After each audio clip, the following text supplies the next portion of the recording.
Di mana nyali ente pade? Di mana nyali organisasi pelaut untuk membicarakan kejanggalan-kejanggalan hasil investigasi KNKT tentang Nur Alia?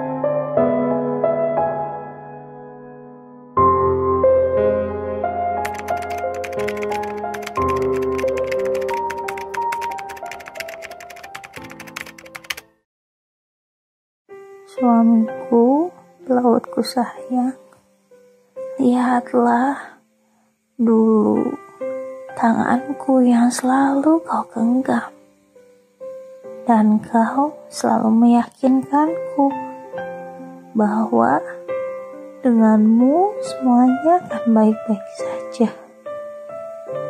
Tapi setelah kepergianmu, semuanya berubah. Aku yang harus terus berjalan, menggenggam erat tangan si kecil. Ya, si kecil anak kita. Aku harus tetap kuat dan yakin. Walaupun tanpamu, semuanya akan baik-baik saja. Semoga istrimu ini bisa membahagiakannya.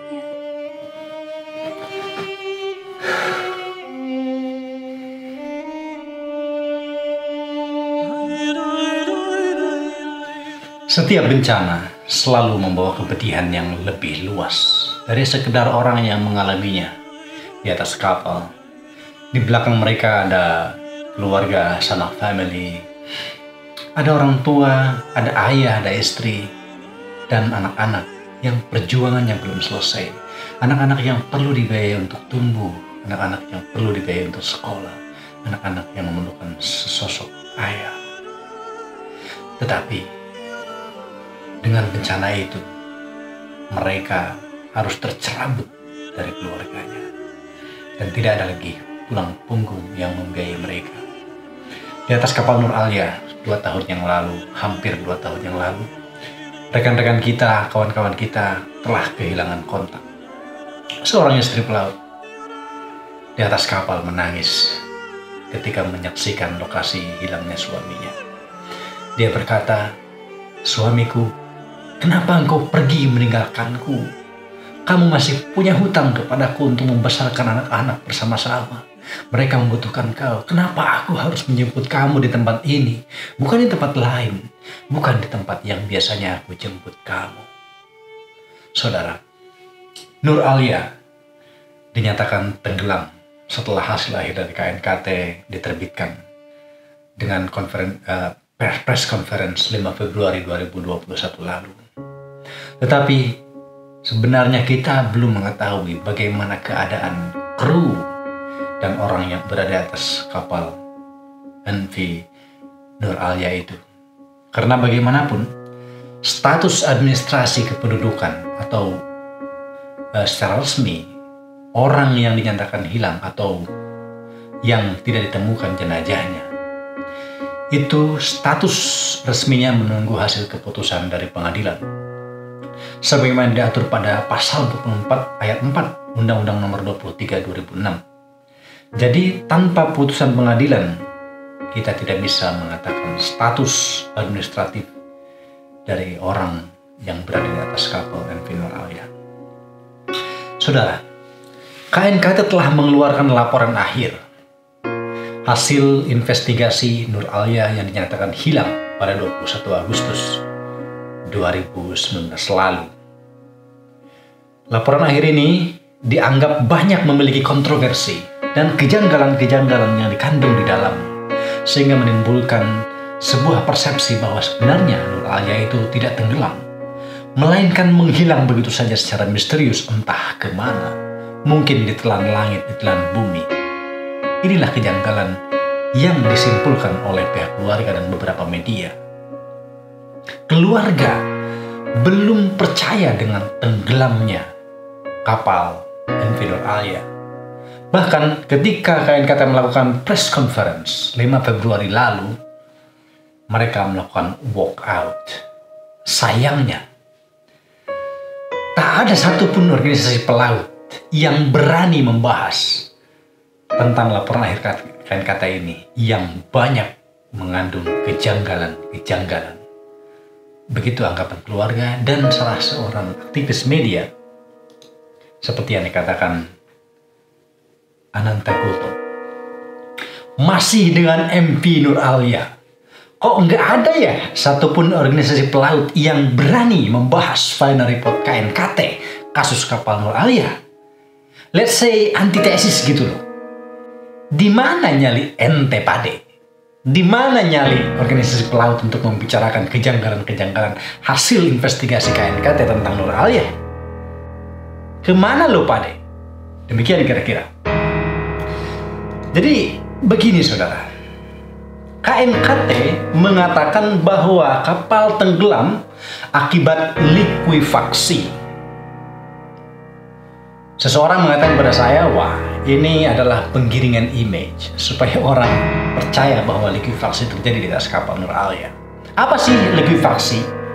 Jadi kalau Anda melihat memasukkan sebuah pasir, segunduk pasir dan semen misalnya dicampur, kemudian dimasukkan dalam ember, lalu dimasukkan air pada perbandingan tertentu, mungkin pasir itu tidak terlihat basah. Tetapi ketika ember itu digoyang-goyang dan diaduk-aduk dengan menggunakan cangkul atau apapun, maka dia akan menjadi sebuah campuran yang berbentuk liquid, katakanlah kayak adukan atau corak. Nah, likuifaksi itu sama seperti itu. Ketika mineral tambang bumi, dalam hal ini nikel ore, itu dimuat ke atas kapal, dia memiliki kandungan air tertentu, berapa persen gitu.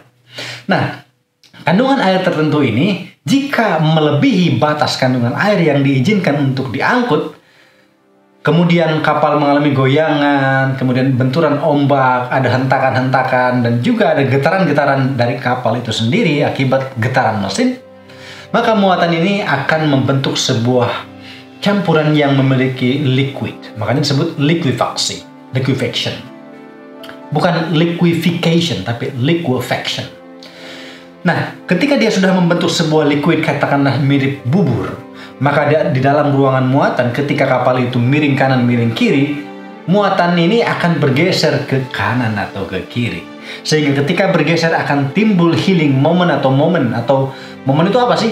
Gaya lah. Oke, gaya, tapi bukan ilmiah ya. Gaya yang untuk memiringkan kapal. Ketika gaya untuk memiringkan kapal itu melebihi dari gaya ataupun momen untuk bernegak, untuk menegakkan kapal, maka kapal itu akan semakin miring. Dan ketika kemiringan kapal itu sudah nyampe pada deck immersion edge, deck edge immersion angle, maka akan ketika terdapat bukaan di atas kapal, maka air itu akan masuk, ingressing inside cargo hold ataupun ruang di atas kapal. Air masuk ke dalam sehingga buoyancy atau gaya apung kapal itu berkurang, bahkan bisa hilang sama sekali dan kapal tenggelam.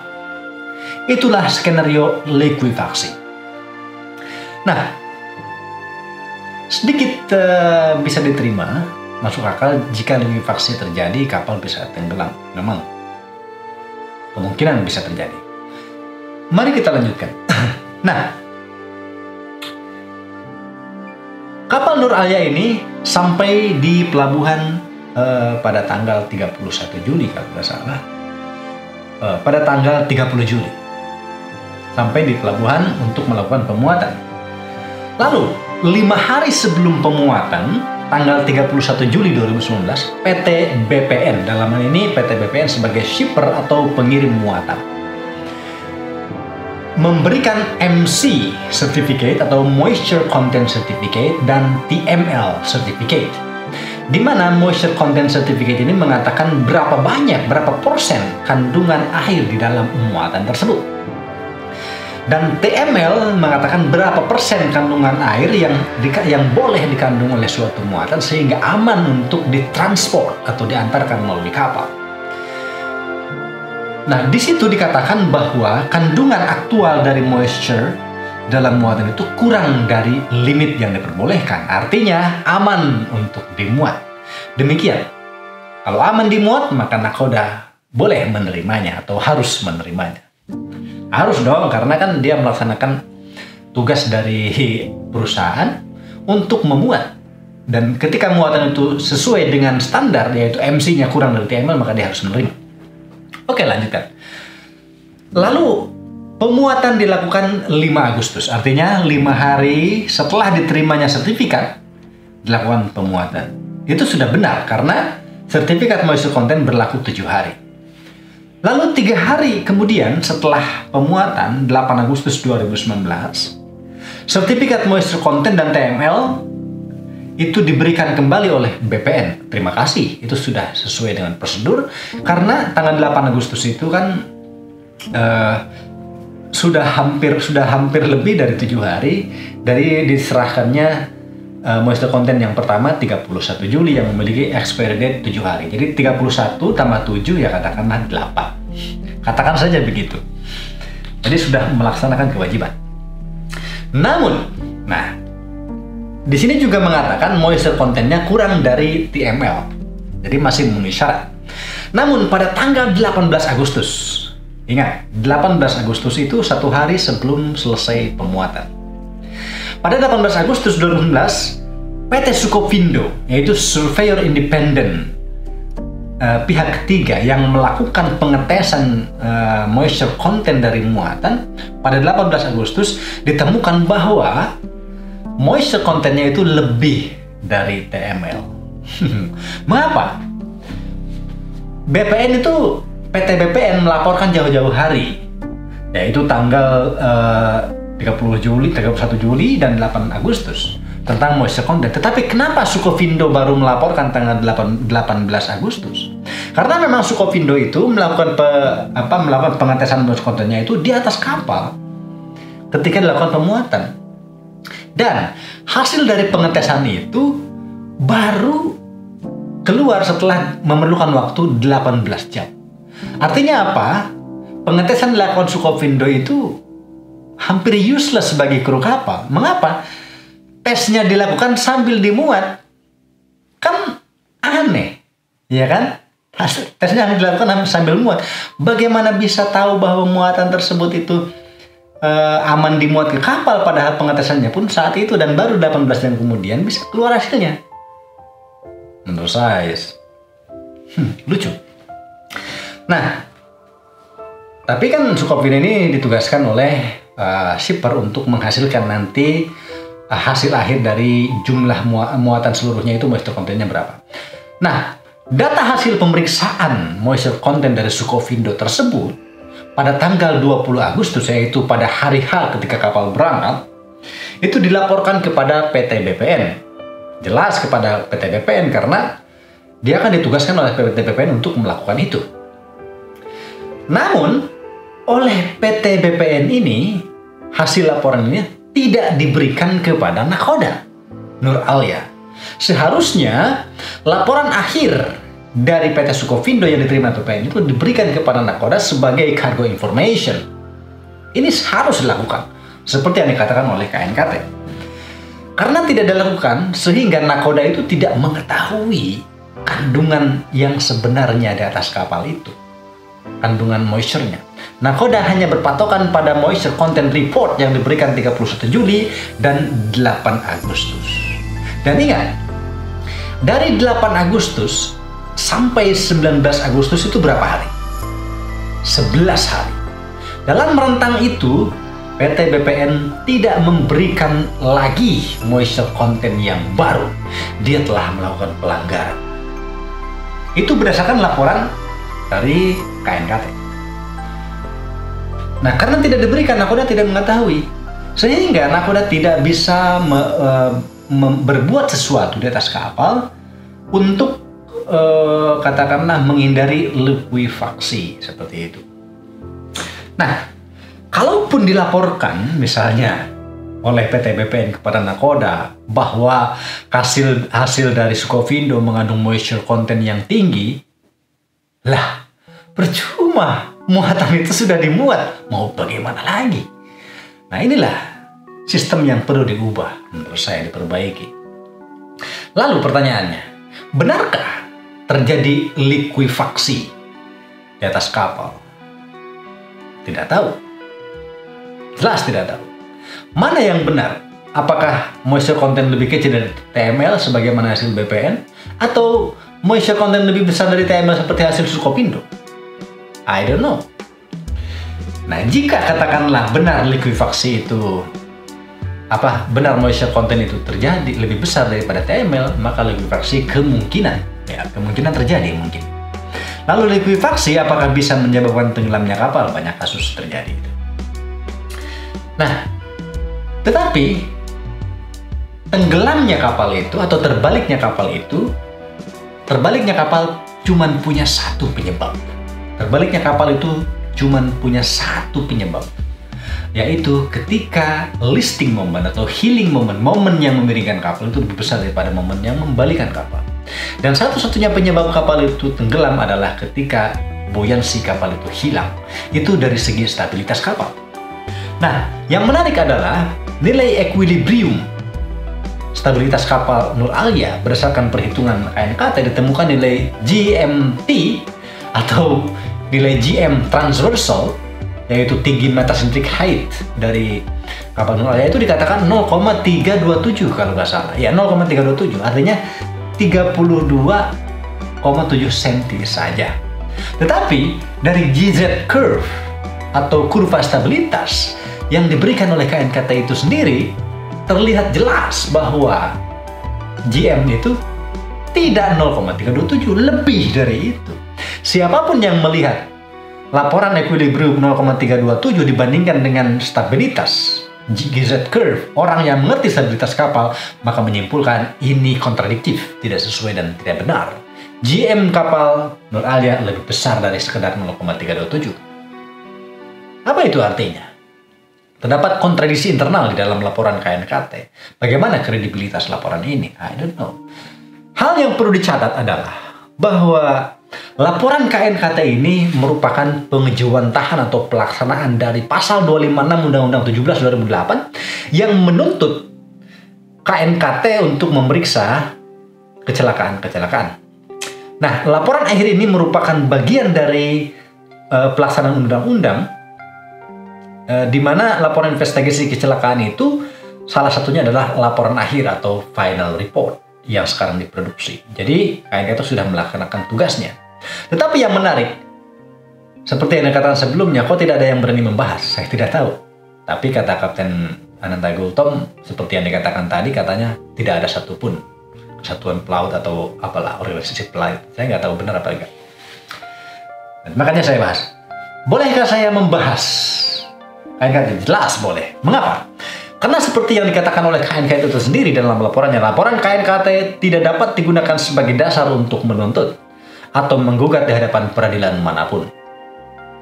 Artinya tidak memiliki kekuatan hukum untuk dijadikan bahan gugatan. Lalu pasal 26 Undang-Undang 17 256 pasal 256 Undang-Undang 17 2008 ayat 3 mengatakan investigasi yang dilakukan oleh KNKT tidak diperuntukkan untuk menentukan kesalahan atau kelalaian atas terjadinya kecelakaan kapal. Artinya KNKT ini di sini tidak untuk menyalahkan salah satu pihak. Artinya tidak bisa dipastikan siapa yang salah, siapa yang benar. Dan laporan akhir KNKT bukanlah laporan atau hasil keputusan akhir dari pengadilan. Bukan suatu keputusan hukum dari suatu pengadilan yang memiliki kekuatan hukum inkrah yang tidak bisa diganggu-gugat. Ini adalah sebuah hasil investigasi yang masih bisa diperdebatkan. Oke, kita lanjutkan. Jadi kronologi kejadian itu, kapal Nur Alia sampai pada 31 Juli 2009 pada siang hari waktu itu tiba di pelabuhan di Sagean ya, daerah situ untuk melakukan daerah pemuatan di BPN. Nah, kapal direncanakan akan memuat sebanyak 51.500. Begitu kata KNKT. Jadi rencana pemuatannya 51.500. Saya rasa ini sedikit menduga-duga. Karena apa? Karena KNKT tidak mengetahui berapa sih muatan yang direncanakan untuk dimuat. Nah, rencana pemuatan itu dicantumkan dalam pre-loading plan atau pre-stowage plan atau tentative stowage plan. Nah, kita lihat bahwa KNKT mengatakan akhir pemuatan itu sebanyak 51.500 wet metric ton. Nah, rencana pemuatan sama persis dengan selesai pemuatan. Siapapun yang berpengalaman di kapal, rencana pemuatan tidak pernah sesuai dengan akhir dari pemuatan. Kebanyakannya seperti itu, terutama di kapal curah. Wet metric ton, WMT apa itu wet metric ton? Jadi kalau muatan basah dimuat ya itu wet metric ton. Ketika kering dia metric tonnya beda, jadi dry metric ton. Nah, tanggal 31 Juli pukul 14.15 itu PT BPN memberikan sertifikat moisture content itu sesuai dengan yang disyaratkan oleh SOLAS Chapter 6 Regulation 2 dan juga MSBC Code Section 42, kewajiban shipper untuk memberikan cargo information. Nah, TML itu berlaku masa 6 bulan. Jadi transportable moisture limit itu sertifikatnya bagi suatu kargo atau bagi suatu stockpile itu berlaku 6 bulan. Lebih dari 6 bulan perlu dilakukan tes TML lagi. Kemudian moisture content pengetesannya di sertifikatnya itu berlaku 7 hari sebelum dilakukan pemuatan. Jadi misalnya pada tanggal 1 dilakukan pengetesan untuk satu wadah muatan, itu berlaku 7 hari sampai si kargo ini dimuat. Misalnya tumpukan kargo itu besar, kemudian pada tanggal 1 dilakukan pengetesan moisture content dan tanggal 8 7 hari dilakukan pemuatan, maka yang dimuat itu boleh. Sisanya ternyata dimuatnya tanggal 9. Tidak boleh, karena itu sudah lebih dari 7 hari. Maka perlu dikeluarkan sertifikat moisture content yang baru. Oke, kita lanjutkan. Biasanya, ketika nahoda menerima moisture content, sertifikat atau TML, dia memeriksa keabsahannya secara objektif bagaimana TML itu, apakah itu benar atau tidak. Isinya maksudnya. Tetapi, apakah benar kandungan moisture content yang dinyatakan dalam sertifikat tersebut sesuai dengan faktanya? Sesuai dengan fakta di lapangan? Apakah sesuai? Apakah nahoda wajib memeriksa itu? Nah, itu tidak menjadi tanggung jawab nakoda. Kita lihat dalam undang-undang nomor 17 2008 pasal 137 kalau nggak salah mohon ya. Pasal 137 ayat 3 mengatakan nakoda tidak bertanggung jawab terhadap keabsahan atau kebenaran material dari dokumen muatan kapal. Dia tidak bertanggung jawab. Nah, jadi itu bukan tugas nakoda untuk kesesuaian objektif dengan kenyataan. Namun, kita perlu catat bahwa moisture content, sertifikat moisture content itu dan TML itu sering dipalsukan. Seperti yang dikatakan laporan dari Skuld PNI, sebuah perusahaan asuransi dari Skandinavia. Dikatakan bahwa moisture content itu sering tidak sesuai dengan faktanya. Mengapa? Karena shipper certificate sering dipalsukan. Itu yang pertama. Yang kedua, surveyor yang memeriksa muatan saat pemuatan mengalami ancaman. Ada surveyor kan untuk meneliti moisture content, dia mengalami ancaman. Ini laporan PNI, bukan karang-karangan saya. Ancamannya ya bisa ancaman manis, bisa ancaman pahit. Ancaman manis misalnya apa? Bro, nih gua kasih di bawah meja sekian ribu dolar, lu bikin lulus ya tesnya. Kira-kira seperti itu. Atau ancaman pahit, awas loh, kalau sampai muatan gua dinyatakan moisture content lebih tinggi dan tidak bisa dimuat, gua kehilangan uang, tidak bisa kirim barang, dor. Nah itu seperti itu kira-kira. Kemudian juga kadang-kadang stockpile ataupun tumpukan muatan sebelum dimuat itu sulit diakses untuk diperiksa moisture content-nya. Ini laporan dari PNI, Skuld. Padahal dalam AMSBC, dalam International Maritime Solid Bulk Cargo Code, dikatakan bahwa seksi 443 semua konsentrat yang mungkin mencair yaitu kelas A, ini iron ore ini nickel ore ini kelas A, itu shipper harus memberikan ruangan seluas-luasnya, kepada perwakilan dari carrier, dalam hal ini PT GLS yang mengangkut muatan ini, untuk memeriksa moisture content dari stockpile tersebut. Lalu selanjutnya tanggal 5 Agustus nyampe tanggal 30, tanggal 31 diberikan moisture content, kemudian tanggal 5 Agustus baru dilakukan pemuatan. Kapal dimuat dengan dimuat di Palka 1 dan Palka 3. Alasan pemuatan mengapa Palka 1 dan Palka 3 itu pertimbangan stabilitas kapal dari chief officer dan kapten. Nah, sepengetahuan saya, nakoda itu melakukan pemuatan ke atas kapal setelah mengetahui bahwa muatan itu memenuhi persyaratan, yaitu MC di bawah TML sesuai dengan laporan dari BPN pada tanggal 31 Juni dan 8 Agustus. Namun meskipun demikian, nakoda dan mualim 1 selama pemuatan itu harus memonitor sebagaimana diatur dalam prosedur pemuatan yang diberikan, yang terdapat pada PT GLS, dalam hal ini owner kapal. Nakoda atau mualim 1 harus secara visual memeriksa muatan sebelum pemuatan dan melakukan pengujian. Sebelum memuat dan melakukan pengujian. Artinya apa? Meskipun nakoda sudah menerima moisture content certificate, dia harus menguji berdasarkan prosedur perusahaan, harus menguji kargo tersebut mengenai kandungan airnya dengan menggunakan chem test. Nah, selanjutnya, jika inspeksi atau chem test meragukan aspek apapun yang terkandung di dalam moisture content certificate tidak sesuai dengan yang dikatakan dengan moisture content certificate yang diberikan oleh shipper, maka muatan tersebut tidak boleh dimuat dan mencari solusi lebih lanjut dengan melaporkan kepada kantor, yaitu DPA, Designated Person Ashore, dan bagian operasional. Jadi setelah melakukan content test dibandingkan dengan sertifikat yang diberikan, jika ada perbedaan maka tidak boleh dimuat dan harus ditolak. Chem test. Apa itu chem test? Jadi chem test itu seperti ini. Itu diatur dalam AMSBC Code prosedurnya. Kita bisa menggunakan sebuah kaleng dengan ukuran 0,5 liter sampai 1 liter lah. Dan kaleng tersebut itu persyaratannya. Dan kaleng tersebut bukaan atasnya itu harus sama dengan bukaan bawah. Jadi harus paralel, tidak boleh begini kalengnya, tidak boleh juga begini. Kemudian sampel muatan dimasukkan di dalam kaleng tersebut hanya setengahnya. 50% dari kapasitas kaleng tersebut. Kemudian kaleng itu harus diangkat sejauh kurang lebih 20 cm di atas permukaan yang keras, permukaan yang solid, lalu dipukul-pukulkan ke permukaan solid tersebut dengan tegas sebanyak 25 kali dengan rate atau frekuensi sekitar setiap 1 detik atau 2 detik, sebanyak 25 kali.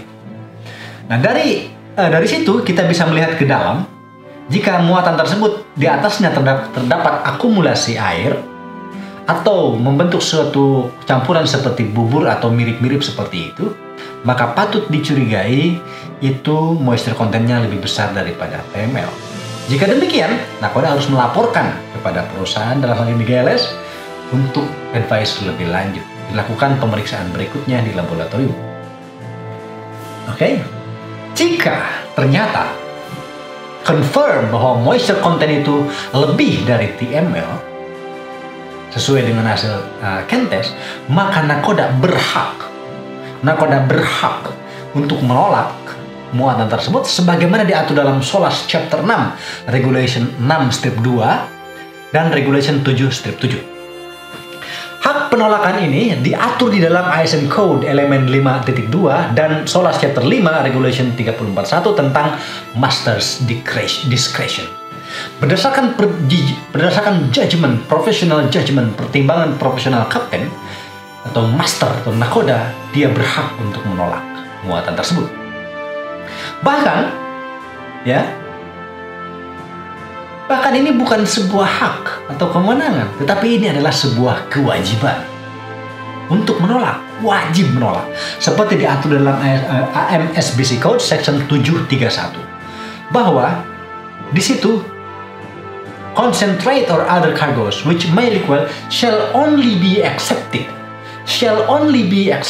hanya boleh diterima jika moisture content itu kurang dari TML. Kurang dari TML. Shall only be accepted, hanya boleh diterima. Jadi kalau lebih itu tidak boleh diterima, artinya harus ditolak. Seperti itu.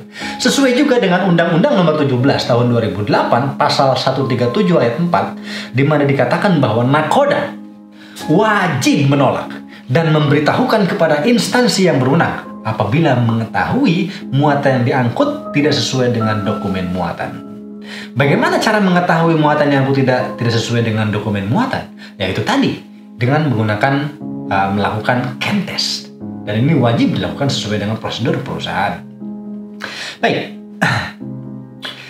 Tetapi di dalam laporan KNKT tidak disebutkan dan tidak diinvestigasi apakah nakoda melakukan ini atau tidak. Dan juga seperti diatur dalam sistemnya, tidak dilaporkan oleh KNKT apakah perusahaan menerima laporan dari nakoda. Maksud saya begini, ada 3 kemungkinan. Pertama, nakoda melakukan chem test dan hasil chem testnya itu bagus sehingga moisture content kurang dari TML, yang artinya tidak akan terjadi likuifaksi di atas kapal. Jika di atas kapal tidak terjadi likuifaksi, maka kemungkinan kapal tidak tenggelam. Tetapi kapal hilang entah kemana, tidak tahu. Kemungkinan kedua, nakoda tidak melakukan chem test. Jika nakoda tidak melakukan chem test, maka nakoda menyalahi sistem peraturan perusahaan. Yang ketiga, nakoda melakukan chem test dan ternyata hasil chem test tersebut moisture content lebih dari TML. Tetapi bukti ini tidak ada. Laporannya dalam KNKT. Dan mengapa nakoda tidak melaporkan kepada perusahaan? Kalau memang ada, kenapa KNKT tidak memeriksa laporan itu? Kalau tidak ada laporan dari nakoda ke perusahaan, tidak terbukti, itu kemungkinan besar, kemungkinannya 2 tadi. Dia melakukan tapi sesuai, yang ketiga tidak melakukan sama sekali. Saya tidak tahu. Oke, kita lanjutkan. Pada tanggal 8 Agustus, PT BPN, jadi pemuatan 3 hari setelah pemuatan, 8 Agustus, PT BPN menyerahkan laporan baru tentang moisture content. Ini telah sesuai dengan AMSBC Amandemen 2017 Seksi 4.5. Nah, hidupin AC dulu. Wah, oke. Di situ diatur bahwa ketika moisture content itu durasinya lebih dari 7 hari, maka perlu diterbitkan yang baru. Bahkan Skuld, sebuah perusahaan PLI dari Skandinavia, mengatakan bahwa jika if it rains after the certificate has been provided, the shipper should give an updated moisture value. Nah, kan moisture content itu sertifikatnya berlaku 7 hari. Tetapi misalnya dalam jenjang 7 hari tersebut, sebelum pemuatan terjadi hujan, meskipun belum expire itu sertifikat, maka shipper wajib mengetes lagi moisture content dan menerbitkan sertifikat yang baru. Itu wajib. Ini dilakukan atau tidak? Saya tidak tahu. Karena berdasarkan laporan KNKT, selama pemuatan dan proses itu terjadi hujan beberapa kali. Tetapi kenapa shipper tidak menerbitkan MC yang baru? Nah, ini juga diatur di dalam aturan SMS PT GLS yang mengatakan bahwa jika kadar air kemungkinan berubah dalam 7 hari, misalnya karena musim hujan, maka shipper harus memberikan bukti pengambilan sampel lebih lanjut dan pengujian ulang untuk memastikan bahwa moisture content itu tidak melebihi TML. Jelas, shipper sudah menyetujui sistem perusahaan ini. Oleh karena itu mereka sudah membuat agreement atau kontrak dalam hal ini untuk melakukan pemuatan menggunakan GLS. Tetapi shipper tidak melakukan ini. Oke. Selanjutnya, tanggal 19 Agustus, 11 hari kemudian, pukul 17.15, pemuatan telah selesai dilakukan dengan total muatan sebanyak 51.500. Lalu satu hari kemudian, tanggal 20 Agustus 2019, kapal kapal Nur Alia berangkat. Di sini drama dimulai.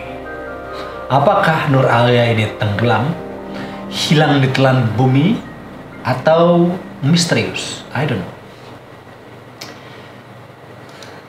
Nah, setiap kapal yang akan berlayar memerlukan SPB. Surat persetujuan berlayar, kalau di luar dikatakan port clearance, yang penerbitannya berdasarkan peraturan pemerintah nomor 82 tahun 2014. SPB diterbitkan berpatokan salah satunya adalah dokumen muatan. Kemudian, seperti yang dikatakan oleh Departemen Perhubungan di dalam situsnya, dalam sebuah situs dikatakan bahwa surat persetujuan berlayar merupakan bukti otentik bahwa kapal memenuhi persyaratan kelaiklautan kapal. Jika punya SPB, berarti kapal itu sudah laik laut. Apa itu laik laut? Pasal 1 ayat 33 Undang-Undang Nomor 17 2008 mengatakan kelaiklautan kapal adalah keadaan kapal yang memenuhi persyaratan keselamatan kapal, yang salah satunya adalah pemuatan. Jadi sistem pemuatan tadi itu sudah memenuhi karena SPB diterbitkan. Nah, ini yang dikatakan salah satu keberatan dari keluarga. Kapal ini punya SPB loh, laik laut.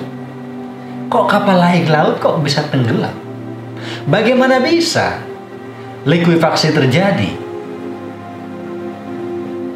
Padahal syarat likuifaksi itu moisture content lebih dari TML. Ketika moisture content lebih dari TML, tidak mungkin SPB terbit karena tidak memenuhi persyaratan pemuatan, sehingga kapal tidak layak laut. Kalau kapal tidak layak laut, SPB tidak mungkin terbit. Karena SPB terbit berarti kapal layak laut, yang artinya pemuatan sesuai, yang artinya moisture content lebih kecil daripada TML, yang artinya tidak mungkin terjadi likuifaksi, dan tidak mungkin kapal tenggelam karena likuifaksi. Itu salah satu keberatan dari keluarga di dalam laporannya. Nah, mari kita lanjutkan. Permasalahannya adalah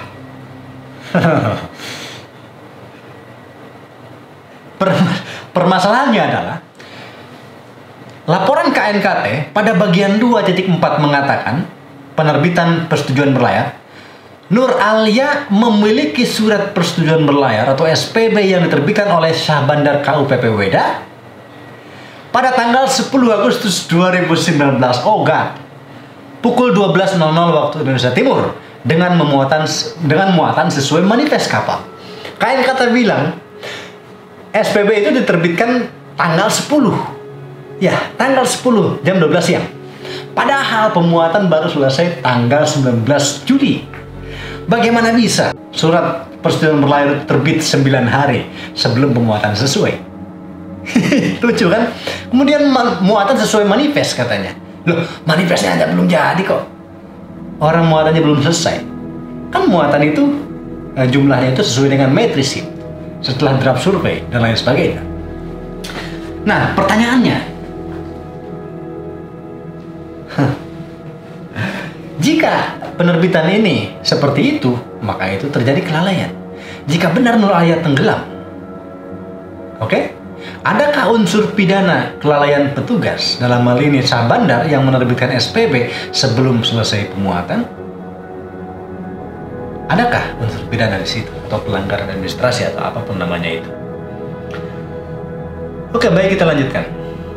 Antitesis. Nah, dikatakan di dalam laporan atau aduan dari keluarga kepada Ombudsman tentang SPB nomor AA8 /63 /37 /8 /2019 KPP Wedah dikeluarkan pada tanggal 20 Agustus 2019. Mana yang benar? KNKT mengatakan SPB dikeluarkan 10 Agustus 2019, sementara keluarga mengatakan dengan nomor SPB-nya yang disebutkan tadi, keluarnya 20 Agustus 2019.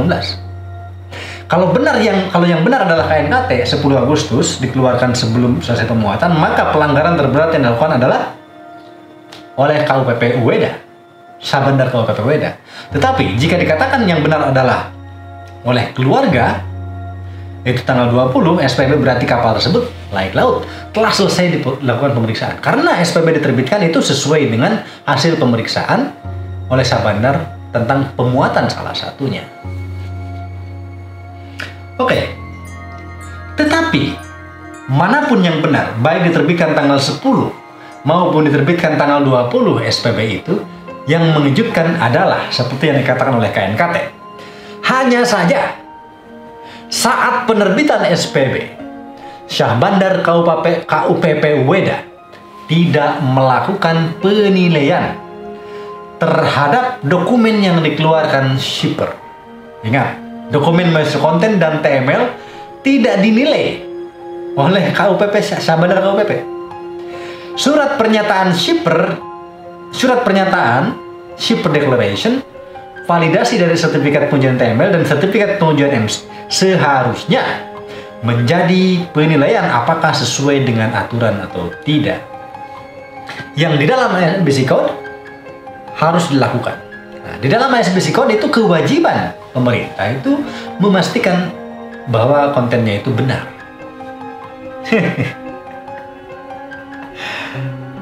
Perlu diketahui juga bahwa berdasarkan laporan KNKT, peralatan laboratorium yang dipakai belum dikalibrasi. Apakah ini tidak menjadi bahan pemeriksaan keakuratan MC report oleh Syahbandar KUPP? Mengapa laboratorium yang belum dikalibrasi bisa boleh untuk pengetesan moisture content dan TML? Lucu kan? Lebih lucu lagi, surveyor independen yaitu Sukovindo dan PT BPM menghasilkan laporan moisture content dan TML yang berbeda, padahal pengetesannya dilakukan pada laboratorium yang sama milik BPN, yang mana laboratorium tersebut tidak atau belum dikalibrasi alatnya. Jadi alat yang belum dikalibrasi dilakukan oleh dua instansi yang berbeda, hasilnya berbeda. Jadi bagaimana ini? Apakah benar moisture content lebih? Apakah benar ada liquefaksi atau tidak? Bagaimana? Pusing saya juga. Silakan Anda lihat sendiri. Cuman ada beberapa catatan yang ingin saya sampaikan di sini, bahwa keadaan cuaca saat pemuatan beberapa kali mengalami hujan. Awak kapal menutup ruangan muatan sementara stevedore di tongkang menutupi dengan terpal plastik. Sedangkan pada lokasi penumpukan, KNKT menemukan penggunaan terpal plastik penutup tumpukan nikel ore tetapi masih dalam kondisi baru. Apa artinya? Saya tidak tahu. Mungkin dia memang sudah saatnya diganti, mungkin memang sebelumnya tidak ada, kemudian mau diperiksa, baru dipasang terpal yang baru. Saya nggak tahu. Silakan Anda nilai sendiri. Kemudian, temuan KNKT, shipper tidak memberikan informasi muatan yang baru sejak terakhir 8 Agustus. Tadi sudah saya bahas itu. Lalu, shipper tidak melakukan kewajibannya berdasarkan SOLAS. Nah, itu lewat saja. Lanjut.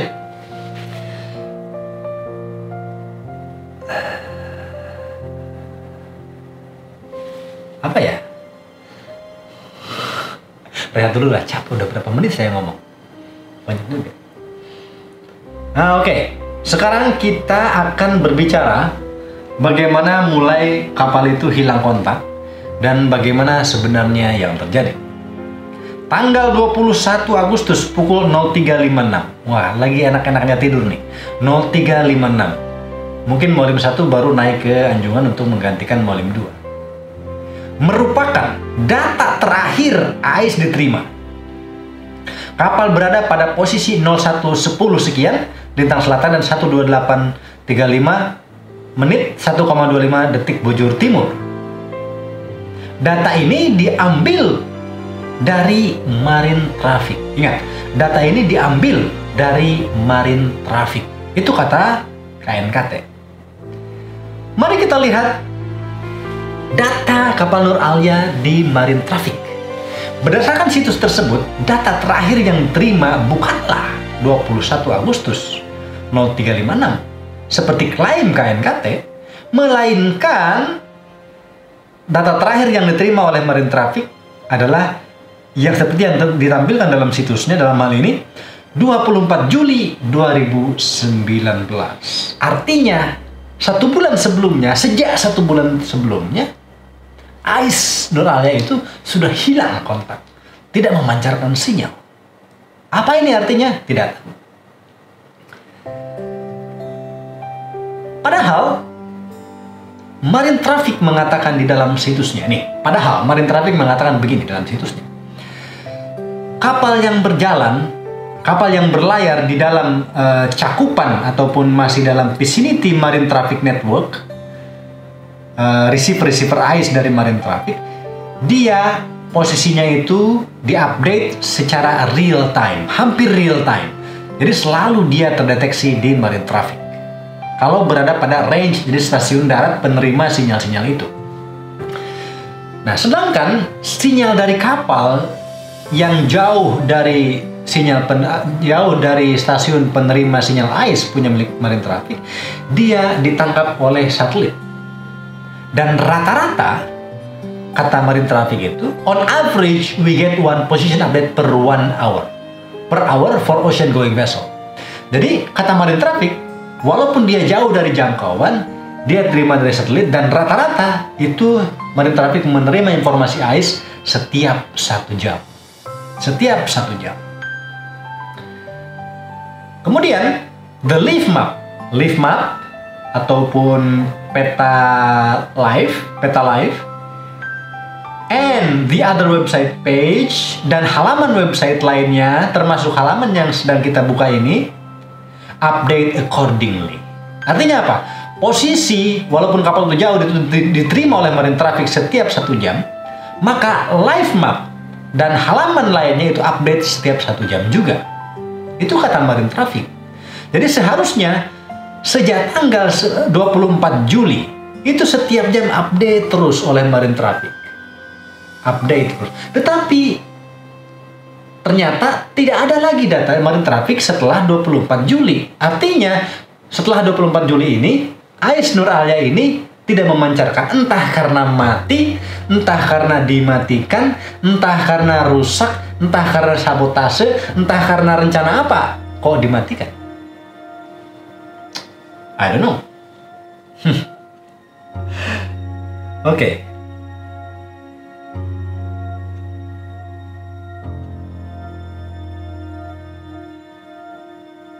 Kemungkinan mana yang paling memungkinkan? Mana yang paling memungkinkan ini? Apakah memang benar 24 Juli itu diterima terakhir dan AIS itu mati? Atau memang benar kata KNKT itu 21 Agustus terakhir sinyal itu diterima? Mari kita analisa. Mari kita periksa posisi terakhir dari Nur Alia. Posisi terakhir dari Nur Alia itu berada di sini. Di situ terlihat ada stasiun penerimaan AIS pada jarak sekian yang saya tunjukkan di sini, pada arah sekian. Artinya apa? Pada jarak sekian, Nur Alia bisa deteksi oleh shore receiver, artinya penerima darat. Pertanyaannya, dari saat itu kemudian kapal tiba 30 Juli di pelabuhan Sagean. Di situ, itu ada juga stasiun darat. Nah, stasiun darat ini memungkinkan juga menerima. Tapi mengapa Marine Traffic tidak menerima sejak 24 Juli? Lagi pula, kalaupun stasiun itu misalnya tidak aktif, kita bisa melihat dengan kasat mata di sini bahwa kapal-kapal lain banyak banget yang ditampilkan di sini pada live map. Artinya kapal-kapal lain terdeteksi oleh satelit. Pertanyaannya, mengapa kok Nur Alia tidak terdeteksi di lokasi ini dalam rentang waktu 1 bulan? Mengapa? Padahal Marine Traffic bilang setiap jam harusnya update. Mengapa? Mungkin AIS-nya itu tidak memancarkan yang jelas. Marine traffic tidak menerima karena AIS-nya tidak memancarkan, mungkin karena tidak memancar. Yang penyebabnya mungkin mati, dimatikan, rusak, atau tujuan tertentu. I don't know. Mari kita lanjutkan. Pada tanggal 21 Agustus, nah ini 3 menit kemudian. Tadi kan 4 menit kemudian. Pada pukul 04.00, Badan Nasional Pencarian dan Pertolongan, BNPP, kalau yang dulu itu namanya Basarnas, kemudian diubah menjadi BNPP berdasarkan peraturan pemerintah nomor berapa saya lupa.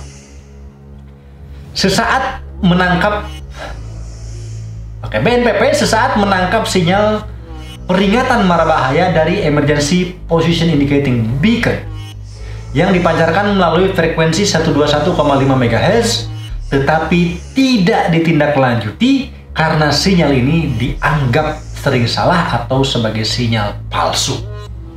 Bagaimana pendapat saya? Oke, memang betul.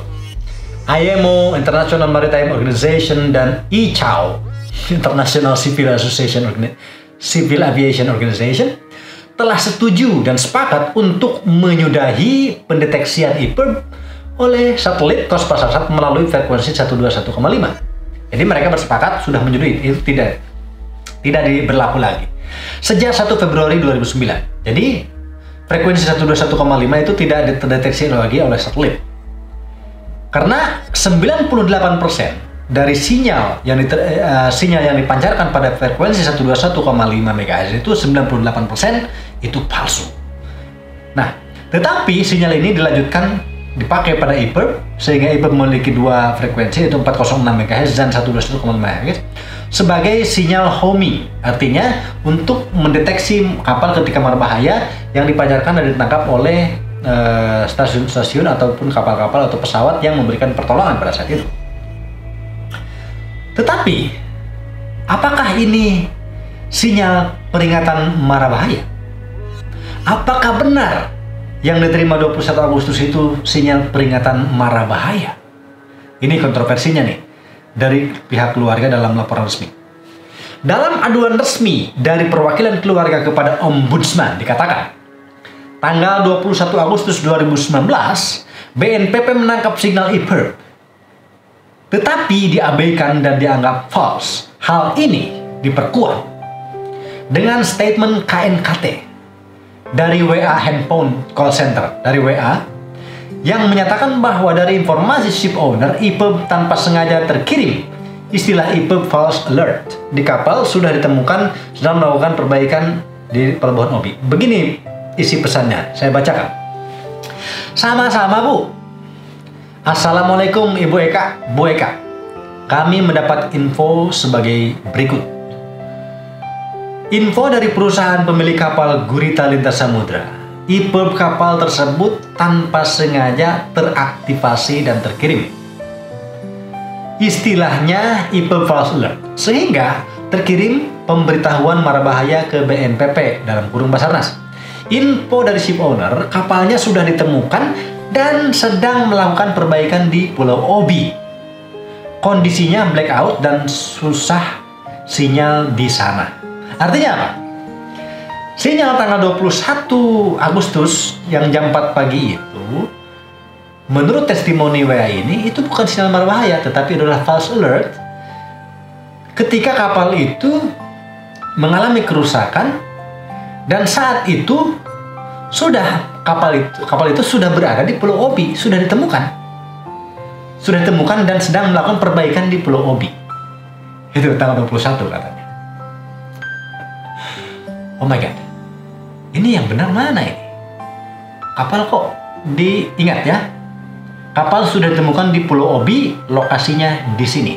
Nanti kita akan bandingkan dengan lokasi penemuan dari KNKT. Bagaimana ceritanya? Demikian yang dapat kami sampaikan. Tambahan info bahwa kapal tersebut saat ini sudah bergerak dan melanjutkan perjalanan. Artinya, ini WA ini tanggal 25 Agustus 2019. Artinya, dari Pulau Obi melanjutkan perjalanannya ke Morosi, Sulawesi Selatan. Artinya, ke arah barat daya. Kita bandingkan dengan titik ditemukannya objek ID 01 yang disinyalir yang diklaim sebagai Nur Alia oleh KNKT. Posisinya berada di situ.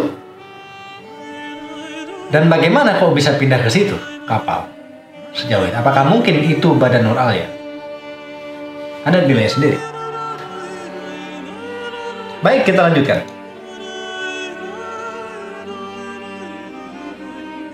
Setelah tanggal 21 Agustus, laporan KNKT melanjutkan, pada tanggal 23 Agustus 2019, terpantau kembali peringatan mara bahaya di koordinat 01 derajat 18 menit 48,00 detik lintang selatan dan 18 derajat 38 menit 24,00 menit detik bujur timur.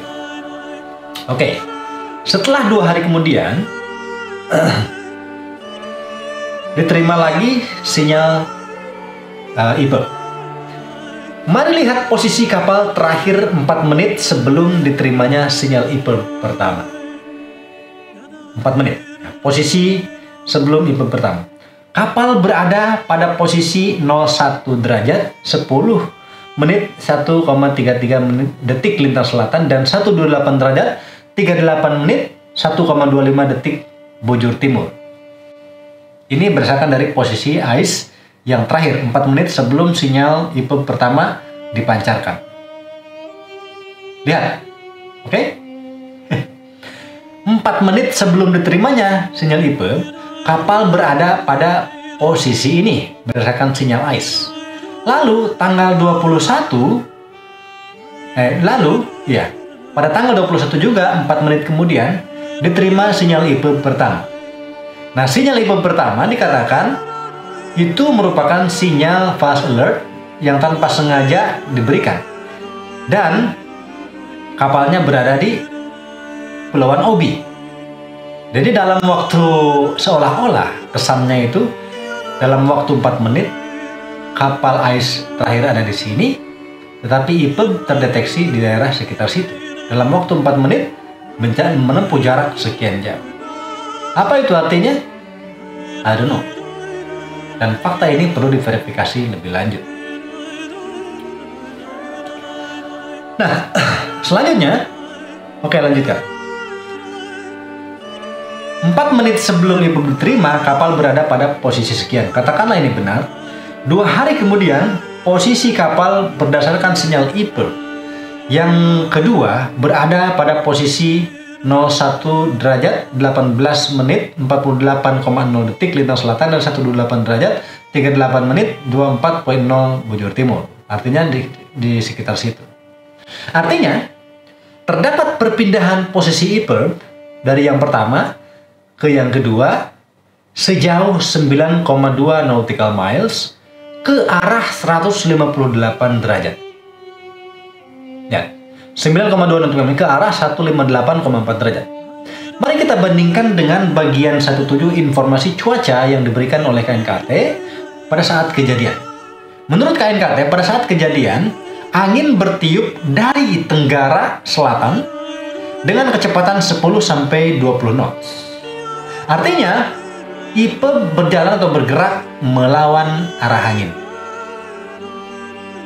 Dari posisi IPEB kedua itu arahnya kan 158 derajat. Sedangkan angin bertiup dari selatan tenggara. Artinya IPEB bergerak melawan arah angin. Apakah ini mungkin? Kalau Anda tahu cuaca, pelajari sendiri. Mari kita bandingkan dengan informasi dari routing chart nomor 5126 terbitan British Admiralty. Di situ routing chart bulan Agustus dan September. Untuk perairan Halmahera, di sana terlihat bahwa arus utama laut bergerak dari timur ke barat. Pada bulan Agustus dan September. Saya ambil Agustus September karena ini akhir Agustus kejadian. Jika diambil resultan antara gerakan angin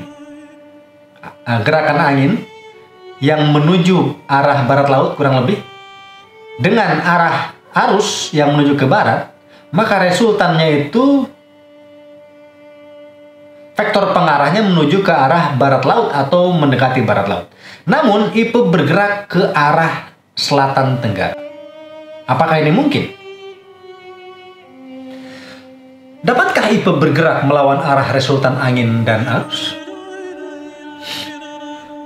Saya tidak tahu, Anda nilai sendiri. Selain itu, kita bisa melihat IPEB yang serupa. Saya memiliki sebuah instruction manual IPEB dari McMurdo 5. IPEB ini memancarkan sinyal pada frekuensi 121,5 MHz. Tidak lebih lama dari setiap 50 detik. Artinya, setiap 50 detik IPEB itu memancarkan sinyal pada frekuensi ini. Tetapi, selama 2 hari, bagaimana selama 2 hari? Pancaran di 121,5 MHz itu yang setiap 50 detik tidak ada satupun yang lolos sampai ke BNPB. Bagaimana? Ini perlu dijelaskan oleh KNKT. Mari kita lanjut. Jadi tanggal 23 Agustus itu sinyal IPEB kedua diterima. Dan lanjut KNKT, dari hasil pengecekan terhadap sinyal peringatan mara bahaya IPEB yang tertangkap pada frekuensi 121,5 MHz diketahui kode MMSI. Dari pemeriksaan kode MMSI tersebut didapat data kapal bernama Nur Alia. Sebagai pembanding yang perlu ditelusuri lebih lanjut adalah begini.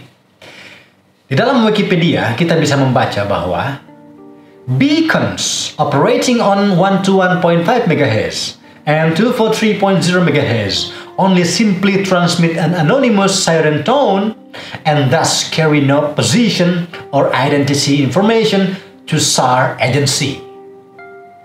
Di sini dikatakan bahwa beacons termasuk IPEB, karena IPEB kan beacon, emergency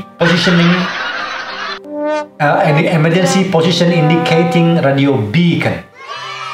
Nah, beacon yang memancarkan pada frekuensi 121,5 MHz dan 24 MHz itu hanya mentransmisi anonymous siren tone. Jadi hanya mentransmisi sinyal yang anonymous. Thus, oleh karena itu, carry no position. Dia tidak membawa informasi posisi. Dia tidak membawa informasi posisi. Or identity information, dan dia tidak memeriksa, dia tidak membawa informasi identitas kepada SAR agencies. Pertanyaannya, bagaimana bisa tim SAR, dalam hal ini BNPB, menemukan MMSI dari sinyal 121,5 MHz? Dan bagaimana bisa menemukan identitas MMSI? Padahal dia bilang frekuensi 121,5 dalam Wikipedia tidak membawa kode identitas, informasi identitas. Lagi pula, di dalam hasil KNKT dikatakan, pada tanggal 23 Agustus berita mara bahaya diterima pada koordinat sekian dari frekuensi 121,5. Padahal, menurut informasi pembanding ini, sinyal 121,5 itu tidak membawa informasi posisi. Dari mana bisa tahu posisinya? Ini pembanding saja. Kita perlu kritis. Saya tidak menuduh ini apa atau gimana. Oke. Pada tanggal 25 Agustus, hari ketiga,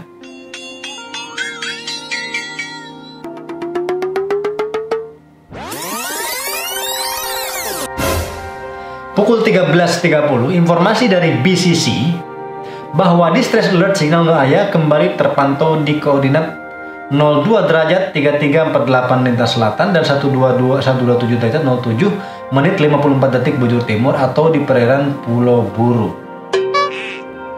Ini menunjukkan bahwa IPEB bergerak ke arah barat daya di tengah angin menuju ke arah jadi IPEB bergerak ke arah barat daya dengan angin mengarah ke sekitar barat laut dan arus ke barat. Lalu, tanggal 29 Agustus 2019, hari ke-7, tim SAR gabungan kemudian melanjutkan pengecekan sebuah lifeboat yang ditemukan di perairan desa Fluk. Jika kita melihat posisi desa Fluke, ia berada 50 nautical miles dari lokasi ditemukannya objek ID 01 yang diklaim sebagai kapal Nur Alia pada arah sekitar 230 derajat. Ditemukannya lifeboat di lokasi ini agak aneh menurut saya, karena arah arus itu predominantly 270 derajat dan angin itu predominantly bertiup dari tenggara ke arah barat laut. Bagaimana bisa lifeboat bergerak ke arah 230 derajat? Itu pertanyaan saya. Selanjutnya, tanggal 31 Agustus hari ke-9 pukul 11.15, GLS telah selesai melakukan identifikasi lifeboat yang diduga milik Nur Alia. Kita bisa melihat foto lifeboat Nur Alia yang disinyalir sebagai foto lifeboat Nur Alia. Pada bagian lifeboat seperti ini, kemungkinan tidak terdapat identitas kapal. Karena biasanya call sign ataupun nama kapal kalau ada, itu ditulis di bagian atas lifeboat. Itu rata-rata seperti itu. Nah, bagian atasnya hilang sehingga tidak ada identitas kapal yang berada pada lifeboat tersebut. Satu-satunya kemungkinan bisa diketahui bahwa lifeboat tersebut adalah milik Nur Alia dari sebuah plat besi yang tertempel pada badannya yang dikeluarkan oleh manufacturer. Jika di situ ada serial number, dan serial number tersebut sesuai dengan final drawing Nur Alia, maka benar itu lifeboat milik Nur Alia. Jika serial number itu tidak sesuai, maka itu bukan lifeboat Nur Alia. Itu perkiraan saya, itu pendapat saya. Pada tanggal 3 September itu hari ke-12.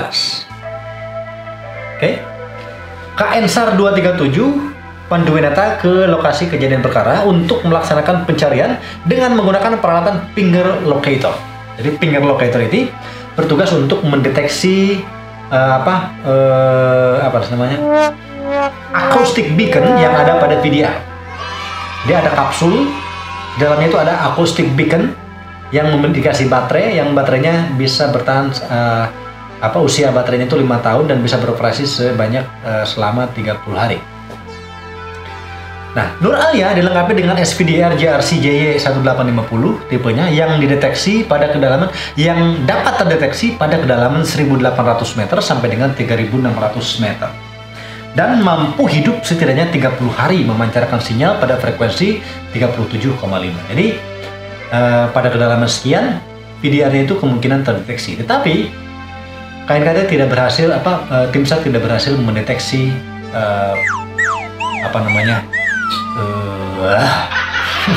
VDR ini. Oke.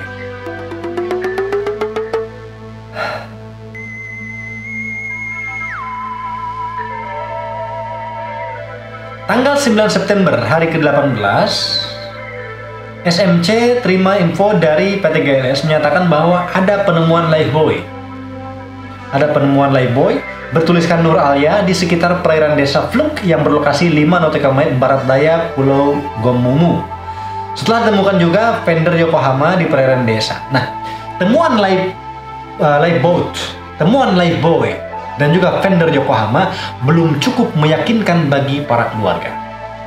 Di antara mereka masih bertanya-tanya mengapa tidak ada satupun life raft yang mengapung. Padahal ada life raft di Nur Alia. Pertanyaan ini menurut saya itu reasonable. Ya wajarlah bertanya demikian. Mengapa? Karena di atas kapal Nur Alia itu, kalau yang saya bayangkan itu memiliki setidaknya 3 life raft. Karena itu persyaratan dari SOLAS.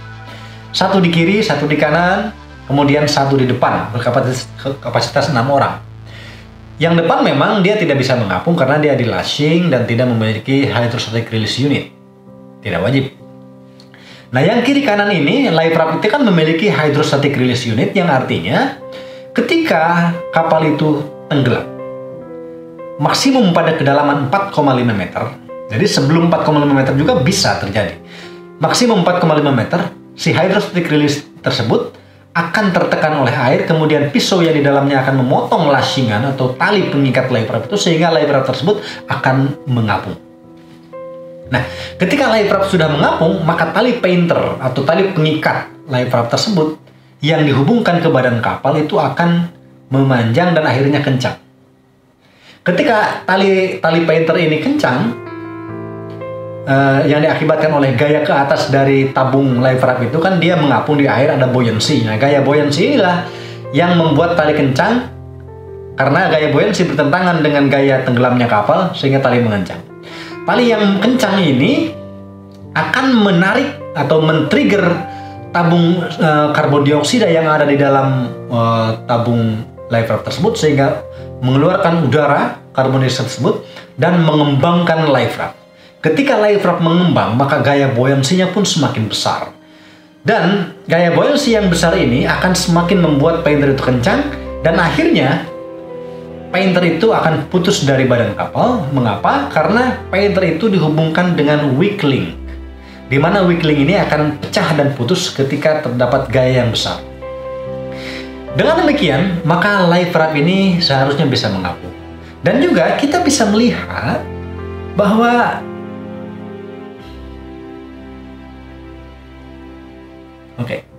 kita bisa melihat bahwa kapal yang disinyalir sebagai Nur Alia itu duduk di bawah dasar lautnya itu kan tegak, hampir tegak lah, tidak terbalik. Jadi life raft ini sangat mungkin untuk mengapung.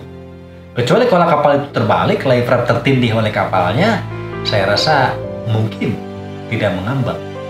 Tetapi ketika kapal itu duduk tegak seperti ini, hampir tegak, kan life raft bisa mengapung.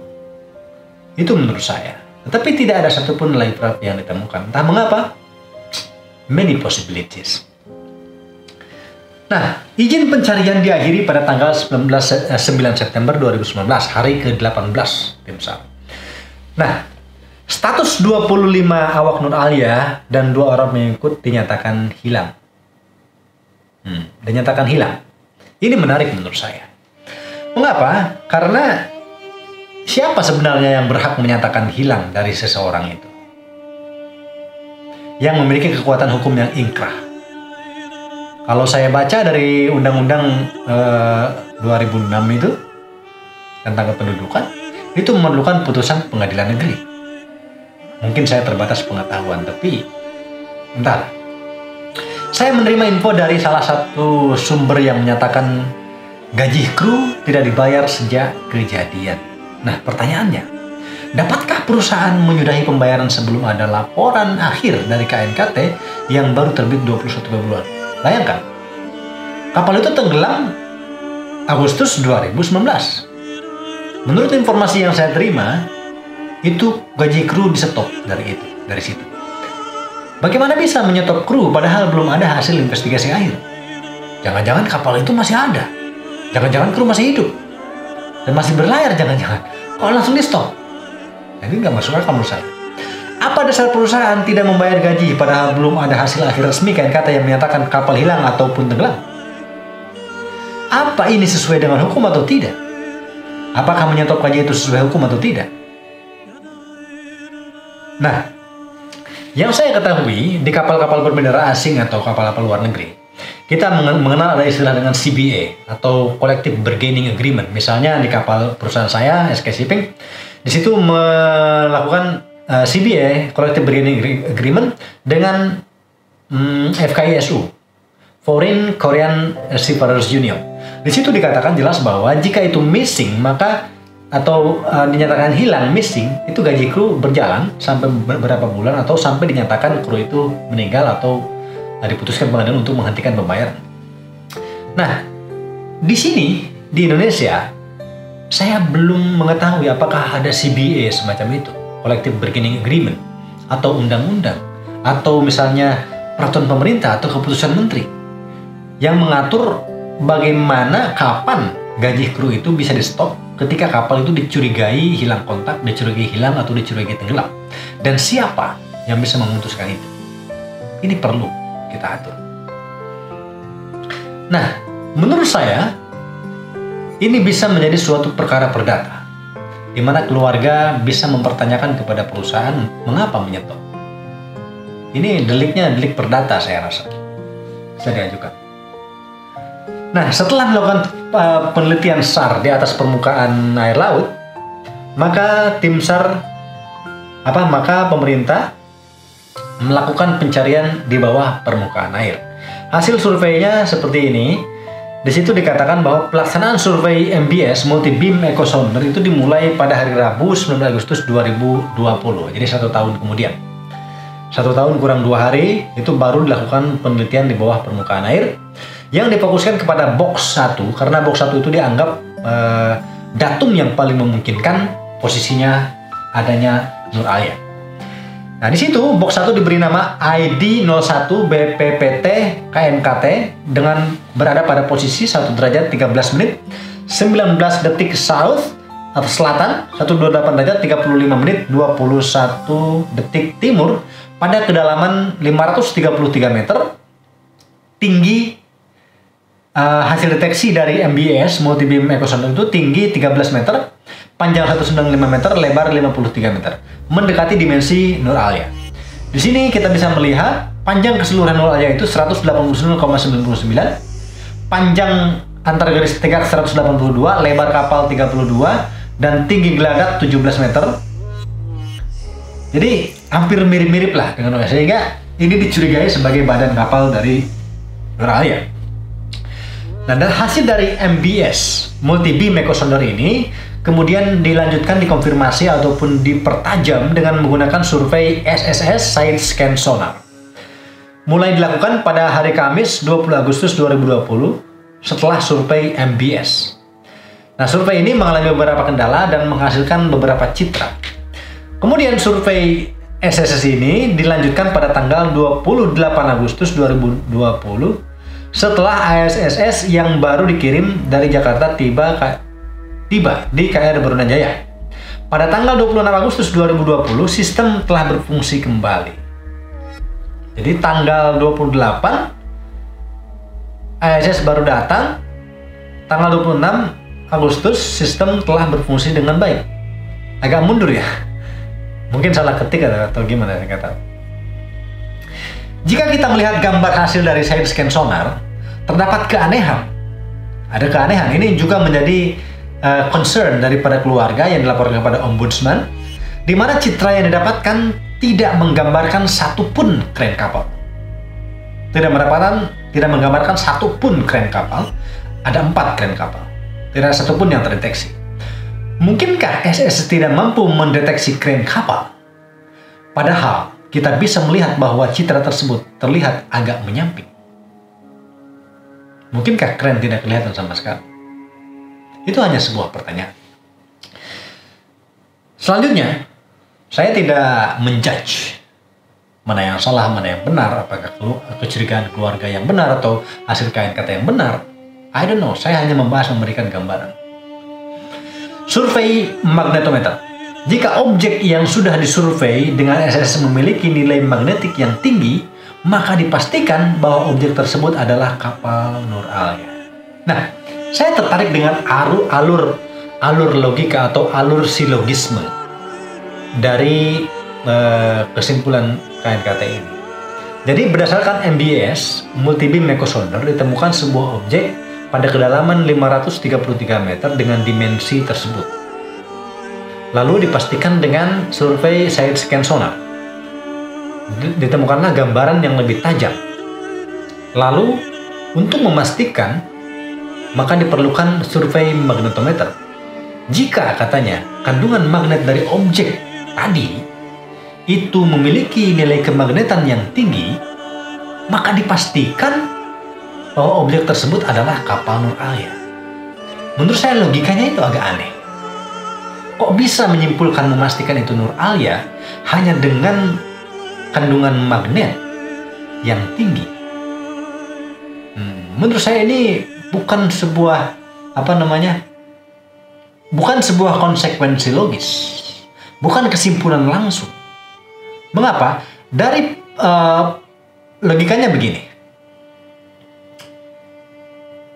Objek mirip Nur Alia.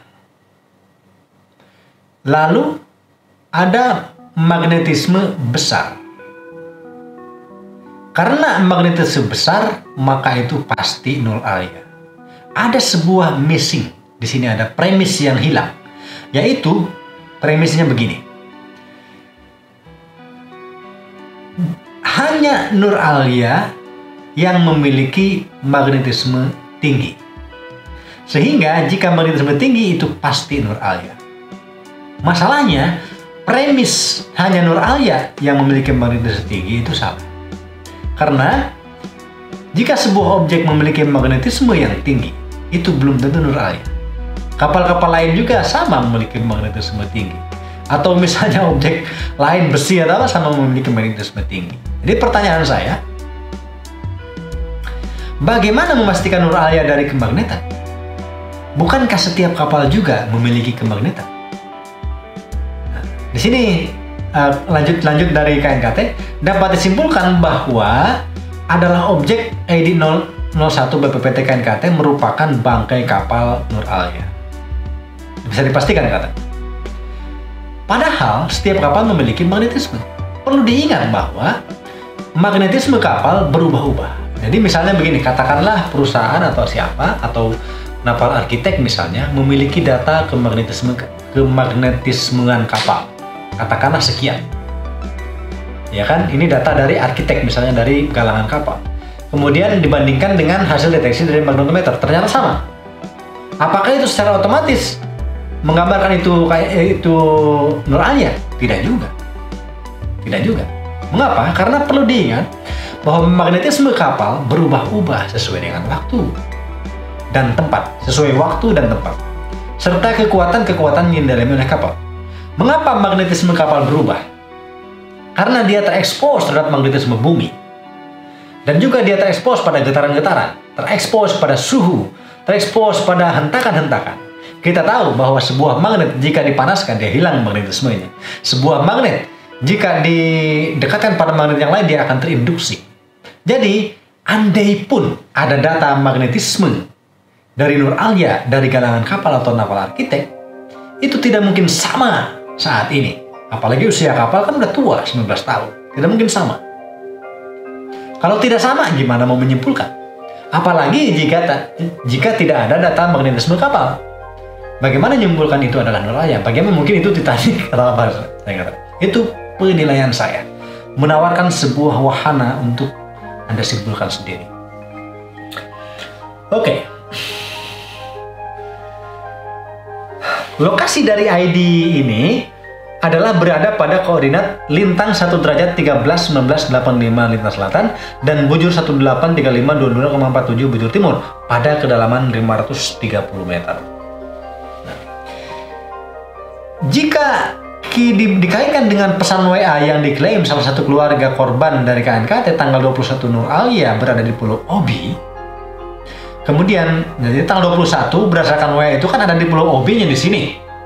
Kemudian katanya melanjutkan perjalanan ke Morosi ke arah barat daya. Bagaimana mungkin posisi ID 01 ini adalah bangkai Nur Alia? Mungkin nggak? I don't know. Perlu diverifikasi ini, informasi yang mana yang benar. Nah, karena yang menjadi dasar, ini setelah magnetometer itu diakhirilah pencarian di bawah dalam air.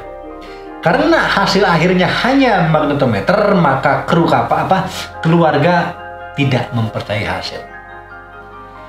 Seharusnya ada hasil pembuktian visual. Ada sebuah alat yang bisa memperhatikan secara visual, bisa menunjukkan badan kapal secara visual, ada alat kameranya dan bisa mendeteksi nama kapal secara langsung yang disebut dengan ROV atau Remote Operated Vessel.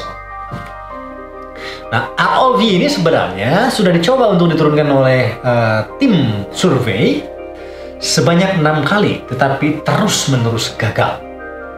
Entah bagaimana caranya, entah bagaimana ceritanya, gagal terus untuk menurunkan ROV. Cerita menurut KNKT itu dikatakan bahwa arus di bawah air itu melebihi 1,5 knot, sehingga ROV tidak bisa diturunkan.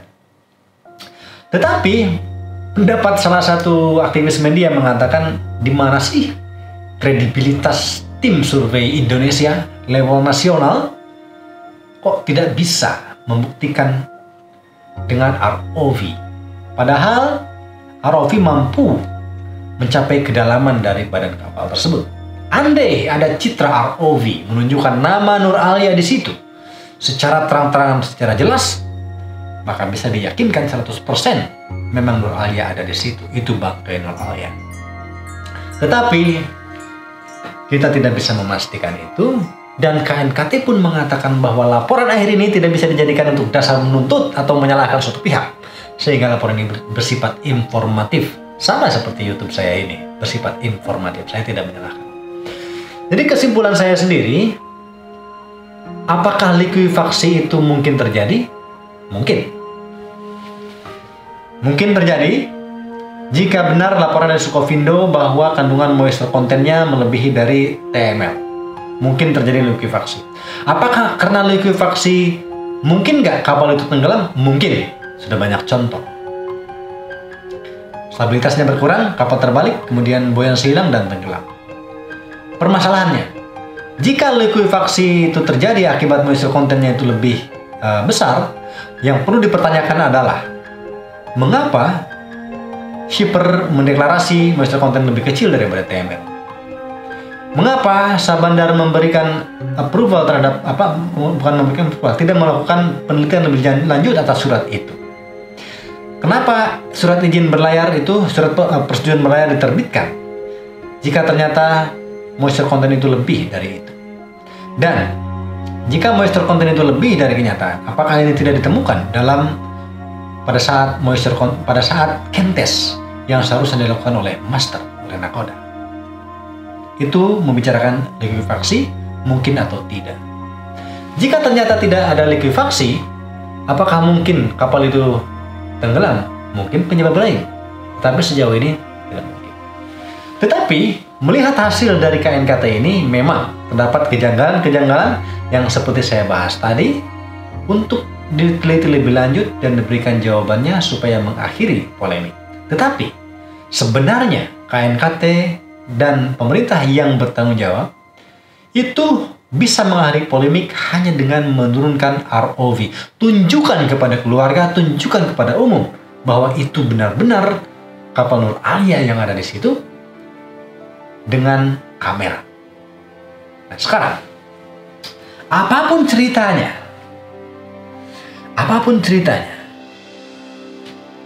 Nur Alia sudah hilang. Kemungkinan tindak lanjutnya apa? Pada ayat 2 pasal 10 Peraturan Menteri nomor 71/2013 mengatakan pembebasan kewajiban penyingkiran kerangka kapal pada ayat 1 tidak menghapuskan kewajiban pemilik kapal untuk mengangkat dan atau memindahkan muatan kapal dan atau bahan bakar kapal yang menimbulkan pencemaran lingkungan. Meskipun KNKT sudah menyudahi laporan akhir, jika kapal tersebut menghalangi navigasi, maka perusahaan wajib mengangkatnya dengan salvage. Dalam hal ini mungkin Kapten Zainal bakal melakukannya. Tetapi jika tidak menghalangi navigasi, itu tidak wajib sebagaimana diatur ayat 1. Tetapi pembebasan kewajiban untuk menyingkirkan badan kapal itu tidak menghilangkan kewajiban untuk mengangkat ataupun memindahkan muatan kapal atau bahan bakar yang bisa menimbulkan pencemaran lingkungan. Kapalnya biarin dari situ, tapi bahan bakarnya harus diangkat atau dipindahkan. Jadi masih wajib nih. Jadi perusahaan ini, si owner ini masih punya kewajiban hutang berdasarkan Undang-Undang Nomor 71 2013 untuk memindahkan bahan bakar yang dikandung di dalam Nur Alia. Jika benar itu adalah Nur Alia, kita tunggu. Semoga saja pada saat pemindahan bahan bakar tersebut bisa ditemukan nama Nur Alia atau bukan. Apapun faktanya, fakta penyebabnya yang sebenarnya, pihak keluarga telah kehilangan kontak. Apapun penyebabnya, apakah tenggelam, apakah hilang, apakah sabotase atau apa, kenyataannya keluarga telah kehilangan kontak. Pasal 44 Ayat 4 Undang-Undang Nomor 23 Tahun 2006 mengatakan dalam hal terjadi kecelakaan, dalam hal terjadi ketidakjelasan keberadaan seseorang karena hilang atau mati tetapi tidak ditemukan jenazahnya, pencatatan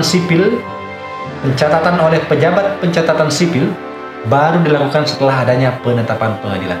Jadi perlu dilakukan penetapan pengadilan untuk status administrasi kependudukan dari saudara-saudara kita yang ada di kapal Nur Al-Aya. Kita tidak boleh menjudge mereka sudah meninggal atau belum.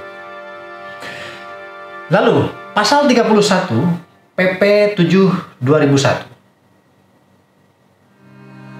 Ini. Santunan wajib ditentukan maksimal 150 juta. Oh my god. Akhir 2020 keluarga ditawari diminta untuk mengakui Nur Al-Aya tenggelam dan ditawari 150 juta kompensasinya. Ini sangat kecil menurut saya, sangat kecil. Karena kalau kita melihat di kapal asing, misalnya kasus 2019, seorang carpenter yang meninggal waktu itu di Taichung pada saat melakukan pemuatan, atasnya perhubungan membantu mereka untuk menyelesaikan kompensasi atau pembayaran atas kecelakaan tersebut sampai meninggal di Singapura. Waktu itu kapalnya berbendera Singapura. Carpenter saja mendapat kompensasinya 1,4 miliar. Jadi perusahaan kapal Wanhai 212, Wanhai itu milik Taiwan, memberikan kompensasi kematian kepada seorang carpenter yang notabene bukan perwira, itu 1,4 miliar. 1,4 miliar. Nolnya itu 9 ya, miliar. Itu di perusahaan asing. Tetapi di perusahaan Indonesia, dalam hal ini, seperti faktanya akhir 2020 lalu ditawari cuma 150 juta, ini sangat menyedihkan. Kalau kata dosen saya, menyedihkan. Opo meneh. Kata Kapten Sri Untung. Saya kagum dengan Gap. Nah, tapi apa mau dikata? Peraturan pemerintah yang ada sekarang nomor 7 tahun 2000 pasal 31 mengatakan santunan wajib ditentukan maksimal 150 juta. Oh my god. Perlu diketahui bahwa peraturan pemerintah nomor 7 ini mengacu pada Undang-Undang 21 tahun 1922 yang ternyata undang-undangnya ini sudah kadaluarsa dan diganti Undang-Undang nomor 17 2008. Bayangkan. Peraturan pemerintah yang membahas tentang perlindungan pelaut, yaitu nomor 7 2000, itu mengacu pada suatu undang-undang yang sudah kadaluarsa. Bagaimana bisa? Meskipun peraturan pemerintah itu masih berlaku, perlu kita mendorong pemerintah untuk membuatkan peraturan pemerintah baru berdasarkan undang-undang yang baru, yaitu 17 2008 dan STCW Amandemen 2010 dan juga MLC 2006. Karena peraturan pemerintah nomor 7 2000 ini sudah tidak cukup, sudah kadaluarsa.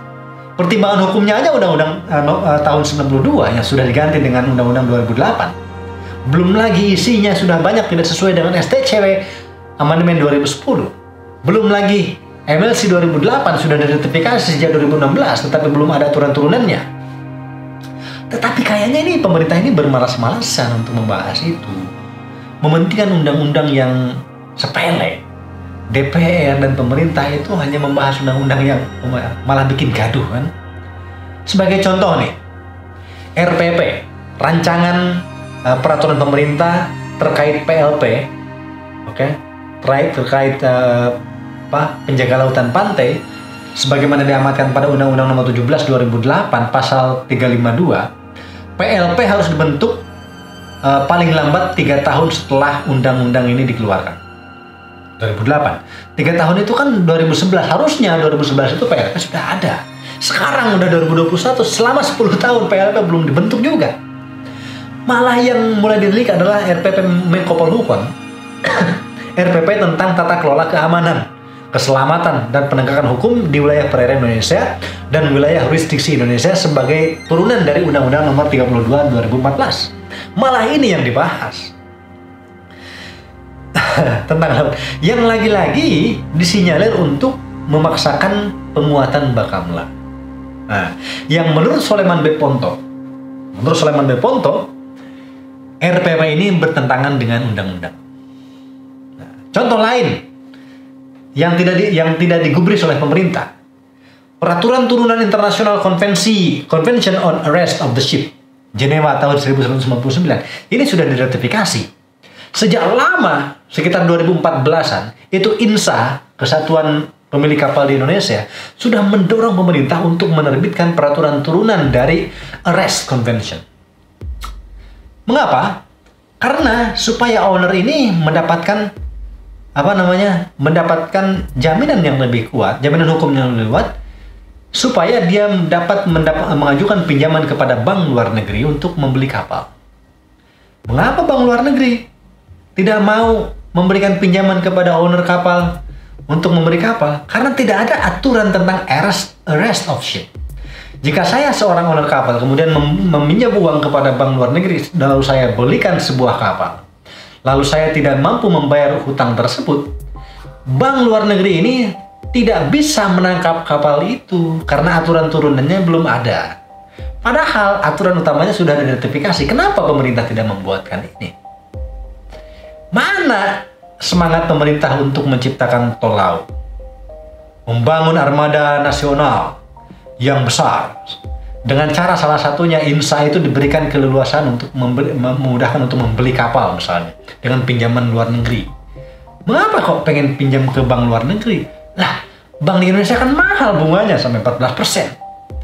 Sedangkan dari bank luar negeri cuma 3, sekian bunganya. Ya jelas lah, kalau saya seorang pengusaha, saya minjem yang bunganya kecil. Tetapi begitu mau pinjam ke bunganya yang kecil, tidak mau dipinjamkan. Karena banknya takut. Gimana caranya kalau saya mengalami default, tidak mau membayar, kapalnya tidak bisa ditangkap, tidak bisa di-arrest. Karena tidak ada aturannya. Akhirnya iklim ekonomi melemah. Itu penting. Lalu selanjutnya gini, MLC 2006 itu sudah 2006 itu sudah diratifikasi sedari 2016. Mana aturan turunannya? Pelindungannya mana? Tidak ada. Nah, terbit. Lalu kemarin ramai undang-undang Omnibus Law. Omnibus Law. Dan peraturan turunannya, peraturan pemerintah nomor 31 2021 telah terbit baru-baru kemarin tentang penyelenggaraan bidang pelayaran. Mantap. Jadi undang-undang Omnibus Law, ada suatu pasal yang mengamankan dibentuk peraturan pemerintah yang melaksanakan pada peraturan pemerintah nomor 31 2021 tentang penyelenggaraan bidang pelayaran. Bidang pelayaran penyelenggaraannya diatur di dalam peraturan pemerintah tersebut berdasarkan Omnibus Law. Saya sudah senang. Tetapi ketika saya membaca pasal 41, di situ disinggung asuransi wajib dan asuransi tambahan yang harus dimiliki oleh perusahaan.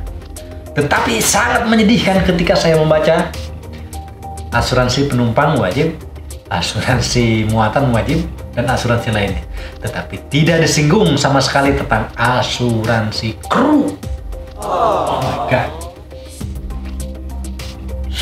Perusahaan luar negeri itu mewajibkan kru kapal itu diasuransikan terhadap P&I. Sehingga terjadi kecelakaan, tanggungannya besar. Bisa mencapai miliaran rupiah. Contoh seperti Wanahai 212. Karena mereka memiliki kru P&I.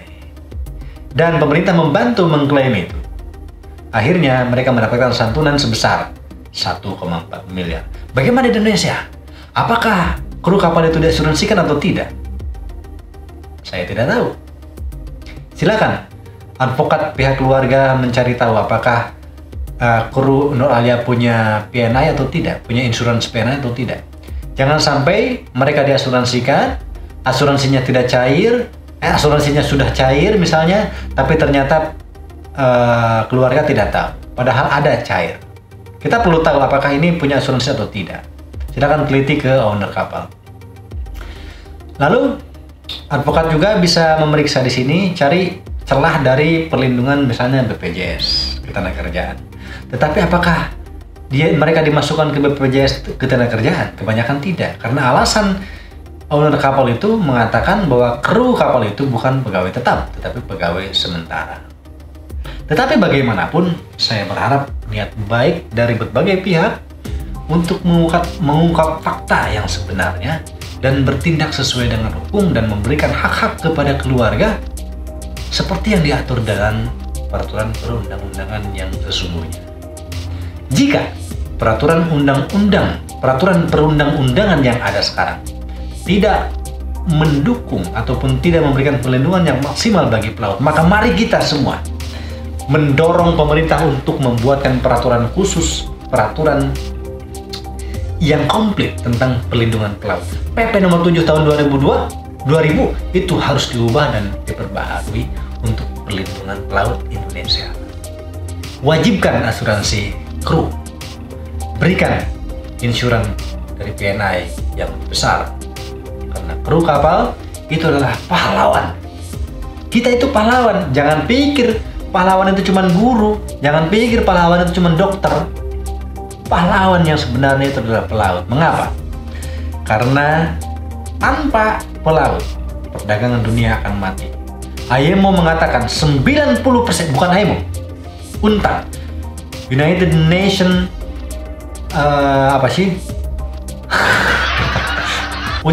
United Nation Commission on Trade and Development, UNTAD, mengatakan 90% perekonomian dunia, perdagangan dunia itu diangkut melalui laut. UNTAD juga mengatakan pada tahun 2008 saja 11 miliar ton barang diangkut melalui laut. Bayangkan jika pelayaran mati, dunia ini pasti mati. Like and subscribe. See you next time. Ciao.